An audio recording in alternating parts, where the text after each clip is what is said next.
BPSC शिक्षक बहाली कई प्रोसेस को लेकर बहुत सारे मंथन चल रहे हैं और जैसा कि मैंने आपको बताया था कि हर सैटरडे को मैं आपको प्रिपरेशन करवाऊंगा ताकि आपको प्रिपरेशन की जो टेंशन है उसको दूर किया जा सके। और साथ ही ये पहले मैं बताना चाहता हूं कि सिलेबस को पहले इस तरह से समझना है कि पहले के वीडियो में आपने देखा होगा कि एक तो हाफ पोर्शन जो है वो जीएस का होगा और हाफ पोर्शन जो है वो टीचिंग एप्टीट्यूड का होगा। तो पीआरटी हो या फिर टीजीटी हो या फिर पीजीटी हो, तीनों ही लेवल पे पीआरटी, टीजीटी और पीजीटी तीनों के अलग अलग लेवल हैं और उसके हिसाब से क्वेश्चंस का जो स्टैंडर्ड है उसके हिसाब से भी हो सकता है। और साथ ही ये भी हो सकता है कि क्वेश्चन के साथ साथ आप देखें कि जहाँ भी सब्जेक्ट स्पेसिफिक हो सकता है, जैसे कि पीजीटी है तो सब्जेक्ट स्पेसिफिक क्वेश्चंस पूछे जा सकते हैं। लेकिन मेन ये देखना है कि जीएस के एक पोर्शन जो है जिसका कि आपको संकेत मिला है पहले भी, तो जीएस के पोर्शन तो होंगे। जीएस की तैयारी भी आपको इस तरह से करवाया जाएगा कि आपको पीडीएफ भी फाइल मिलेंगे और आप बहुत सारी किताब खरीदने की कोई ज़रूरत नहीं है, नहीं आपको समय अपना बुक को पढ़ने के में गंवाना है क्योंकि टाइम बहुत कम है। जैसे नोटिफिकेशन आएगी तो आपके पास समय बहुत कम बच जाएगा। इसीलिए सबसे पहले तो यह ज़रूरी है कि जीएस में कहाँ से पढ़ना है। जैसा कि मैंने आपसे प्रॉमिस किया था, सैटरडे के नाइट तक यह वीडियो आपके सामने अवेलेबल होगी। तो सबसे पहले आपको ये समझ लेना है कि क्वेश्चन कहाँ होगा, कैसा होगा, पैटर्न क्या होगा। तो सबसे पहले मैं आपको बताना चाहता हूँ कि जीएस में जो पोर्शन 75 क्वेश्चन की जो संभावना बनती है, पॉसिबिलिटी यही है। तो हिस्ट्री से जो क्वेश्चन हो सकता है वो मैं आपको जस्ट नीचे आप देख रहे हैं कि हिस्ट्री के जो 3 टाइप के क्वेश्चन होंगे। एक तो सीधा ये वन लाइनर क्वेश्चन है, दूसरा मैचिंग कराने वाली क्वेश्चन है और तीसरा जो आप देख रहे हैं कि इसमें आपको स्टेटमेंट्स के आधार पे होता है। लेकिन जो लेवल है उसके अकॉर्डिंग क्वेश्चन ऊपर नीचे हो सकता है। तो पैटर्न जो है आप देख लिए, क्वेश्चन इस तरह के पूछे जाएंगे।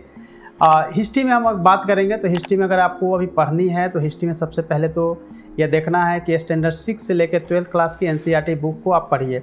लेकिन यह ध्यान रखिए कि पुरानी वाली जो एनसीईआरटी बुक है उसी को आप लेंगे, तभी उसमें से सारे के सारे क्वेश्चन जो आएंगे। तो हिस्ट्री में आपको यह ध्यान रखना है। उसके बाद ज्योग्राफी की बात करेंगे तो ज्योग्राफी में भी आप 9th, 10th, 11th, 12th 9 से 12 क्लास की एनसीईआरटी पढ़ेंगे तो ज्योग्राफी के जितने क्वेश्चंस भी पूछे जा सकते हैं वो आपको निश्चित रूप से वहाँ से मिल जाएगा। तीसरे सेक्शन की तरफ बढ़ते हैं पॉलिटी का। तो पॉलिटी के लिए केवल आपको 10th क्लास की जो पॉलिटी की बुक है उसी से आपका काम हो जाएगा। तो पॉलिटी में केवल इतना ही आपको करना है। साइंस में 9 और 10, 9th और 10th क्लास की जो एनसीईआरटी बुक है उससे ही सभी को कवर हो जाता है। स्पेशली आपको इस पर ध्यान रखना पड़ेगा कि बायोलॉजी से ज़्यादा क्वेश्चन पूछे जाएंगे। उसी तरह से इकोनॉमी है तो इकोनॉमी में भी आपको केवल 10th क्लास की इकोनॉमिक्स की बुक पढ़ेंगे तो उससे एनसीईआरटी से आपका कवर हो जाता है। करेंट अफेयर्स के लिए आपको क्या करना है कि मंथली जो मैगजीन आती है जिसमें कि प्रतियोगिता दर्पण से ही आप इसको करिए। प्रतियोगिता दर्पण से आपका जो करंट हो सकता है वो सभी के सभी कवर हो जाएंगे। चूँकि बीपीएससी एग्जाम लेते बिहार स्पेशल की भी संभावना है कि बिहार से संबंधित कुछ क्वेश्चंस पूछे जाएंगे जो 5-7 हो सकता है। तो बिहार स्पेशल के इम्तियाज अहमद सर की बुक है उससे आप देख सकते हैं। केबीसी नैनो की बुक है उससे आप कर सकते हैं। क्राउन पब्लिकेशन की बुक है उससे आप कर सकते हैं। और लास्ट में आप देखेंगे कि रीजनिंग और मैथ के भी कुछ क्वेश्चंस आपके मानसिक योग्यता परखने के लिए, आईक्यू को देखने के लिए हो सकता है। तो उसके लिए प्रीवियस ईयर्स के जो बीपीएससी ने एग्ज़ाम्स लिए हैं, चाहे वो सीडीपीओ का एग्ज़ाम हुआ हो या बीपीएससी सिविल सर्विस के एग्ज़ाम हुए हो, तो उसमें के आप अगर प्रीवियस ईयर के क्वेश्चन को करेंगे तो वहाँ से मैथ के क्वेश्चन जो है आपको मिल जाएंगे। हालाँकि मैथ बहुत ईजी होता है और ख़ासतौर से रीजनिंग का जो क्वेश्चन है बहुत ईजी होता है। तो इस पोर्शन को भी हम आगे आपको तैयार कराएंगे सिलसिलेवार ढंग से। और हर सैटरडे को चूँकि हमें आपको गाइड करना है तो उससे पहले ज़रूरी हो जाता है कि जो मैंने 8 सेक्शन जीएस के बताए हैं उसमें इम्पोर्टेंट चैप्टर कौन सा है। ये बहुत इंपॉर्टेंट है क्योंकि चैप्टर जो है वो आपको मैं नीचे स्क्रीन पे स्क्रॉल कर रहा हूँ जिसको कि आप देख सकते हैं कि कहाँ से आपके क्वेश्चन हो सकते हैं। फॉर एग्जांपल हिस्ट्री में जो पोर्शन हो सकता है, हिस्ट्री के पोर्शन जो आपको दिख रहा है ये हिस्ट्री का पोर्शन, उसमें एंशिएंट, मेडाइवल और मॉडर्न ये आपको चैप्टर जो दिखाए जा रहे हैं ये सारे के सारे चैप्टर्स जो है वो एनसीईआरटी क्लास 6 से लेकर 12th क्लास तक की है। तो इसी जो चैप्टर आपको दिख रहा है इसी चैप्टर से आपके क्वेश्चन जो है पूछे जाएंगे। अब नेक्स्ट सब्जेक्ट की तरफ चलते हैं। तो ज्योग्राफी में भी जो क्वेश्चंस मैंने अभी बताया था कि 9th से 12th क्लास तक की एनसीईआरटी की बुक की हो पढ़ना है जो कि 4 बुक ही है। उसमें भी खास तौर से अगर आप फोकस करना है तो इंडिया का फिजिकल ज्योग्राफी जो 9th क्लास की है उसको अगर करेंगे, या वर्ल्ड की फिजिकल ज्योग्राफी, उसी से मैक्सिमम क्वेश्चन जो है आने की पॉसिबिलिटी है, तो उसको आप कर सकते हैं। अब उसमें भी जो चैप्टर हो सकता है वो चैप्टर मैं आपको बता रहा हूँ कि कौन सा चैप्टर होगा, तो आप देखिए ध्यान से।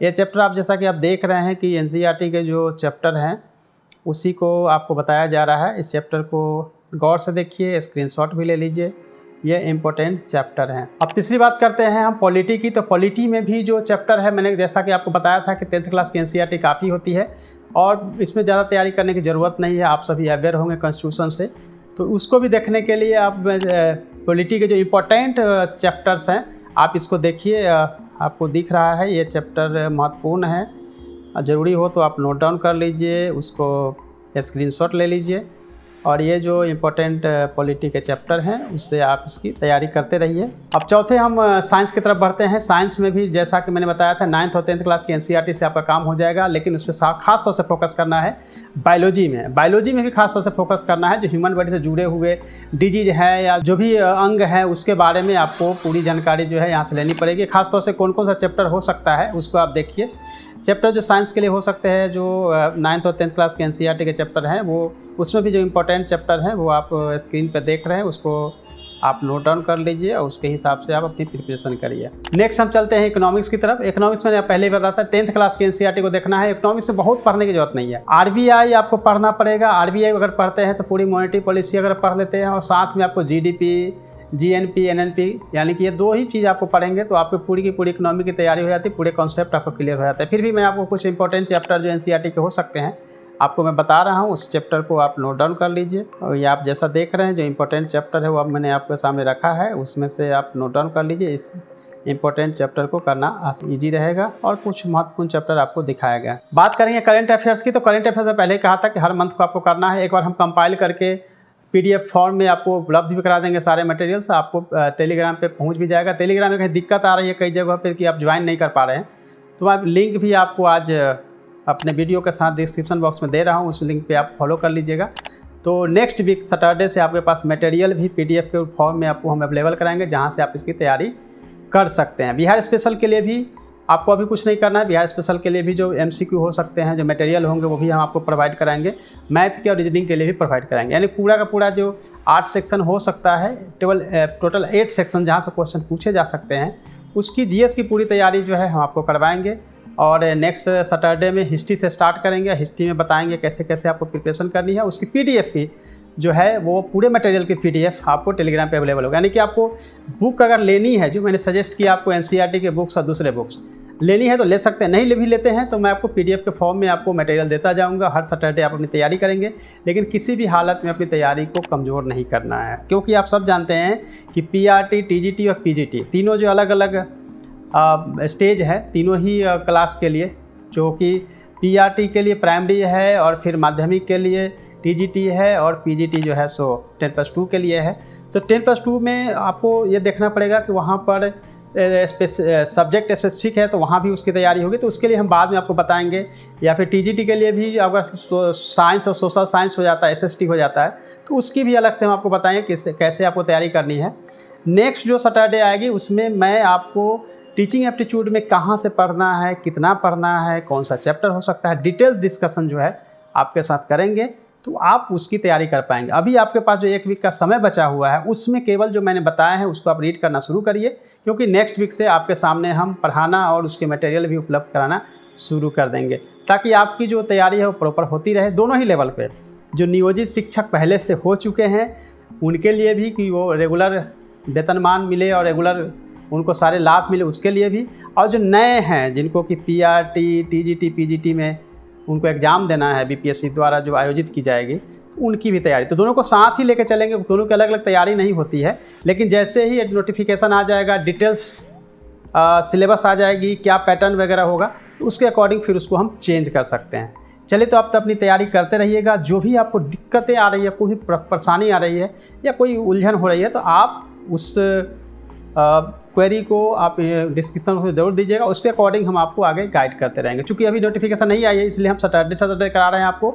शनिवार को हम शाम के वक्त में आपको पढ़ाएंगे, लेकिन जैसे ही नोटिफिकेशन आएगी तो हो सकता है हम समय निकाल के, जैसा कि बहुत सारे शिक्षकों ने और आप लोगों ने कमेंट किया है कि पर डे 1 घंटा का समय दिया जाए। अगर ज़रूरत पड़ेगा तो आपको हमारे सभी शिक्षक है, आपके लिए तो हम हमेशा तैयार हैं और मुस्तैद हैं, आपके लिए समय हमेशा देंगे। और आप हमेशा, मैं कहूँगा कि आप सभी शिक्षक हमारे बिहार के भविष्य है, इसलिए आपकी तैयारी कराना मेरा काम है। All the best, thank you so much.